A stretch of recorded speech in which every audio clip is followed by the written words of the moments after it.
मानवी मूल्यांना काळीमा फासणारी एक घटना घडली आहे। त्या संदर्भात मी बोलतीये।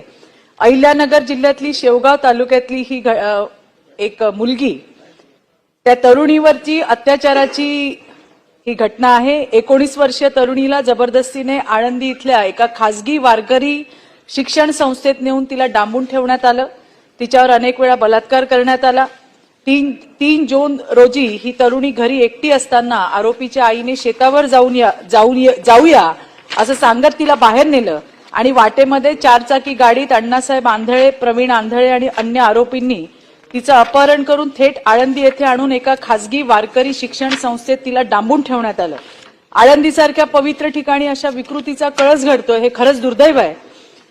पीडितेच्या फिर्यादीवरून अण्णासाहेब प्रल्हाद आंधळे, प्रवीण आंधळे, सुनीता आंधळे, अभिमन्यू आंधळे, गाडी चालक यांच्यावर गुन्हा दाखल करण्यात आलेला आहे। पण एवढ्यावरच थांबणं पुरेसं नाही, धर्माच्या नावावर चालणाऱ्या या संस्थेवर सुद्धा कारवाई त्या ठिकाणी व्हायला हवी। प्रकरणाची फास्ट ट्रॅक न्यायालयात सुनावणी व्हायला हवी। पीडितेला न्याय मिळायला हवा। संबंधित संस्थेच्या परवानग्या, आर्थिक व्यवहार आणि इतर बाबींची सुद्धा सखोल चौकशी करण्यात यावी। मानवी मूल्यांना काळीमा फासणारी एक घटना घडली आहे। त्या संदर्भात मी बोलतीये। अहिल्यानगर जिल्ह्यातली शेवगाव तालुक्यातली ही एक मुलगी, त्या तरुणीवरची अत्याचाराची ही घटना आहे। 19 वर्षीय तरुणीला जबरदस्तीने आळंदी इथल्या एका खासगी वारकरी शिक्षण संस्थेत नेऊन तिला डांबून ठेवण्यात आलं। तिच्यावर अनेक वेळा बलात्कार करण्यात आला। 3 जून रोजी ही तरुणी घरी एकटी असताना आरोपीच्या आईने शेतावर जाऊया असं सांगत तिला बाहेर नेलं आणि वाटेमध्ये 4 चाकी गाडीत अण्णासाहेब आंधळे, प्रवीण आंधळे आणि अन्य आरोपींनी तिचं अपहरण करून थेट आळंदी येथे आणून एका खासगी वारकरी शिक्षण संस्थेत तिला डांबून ठेवण्यात आलं।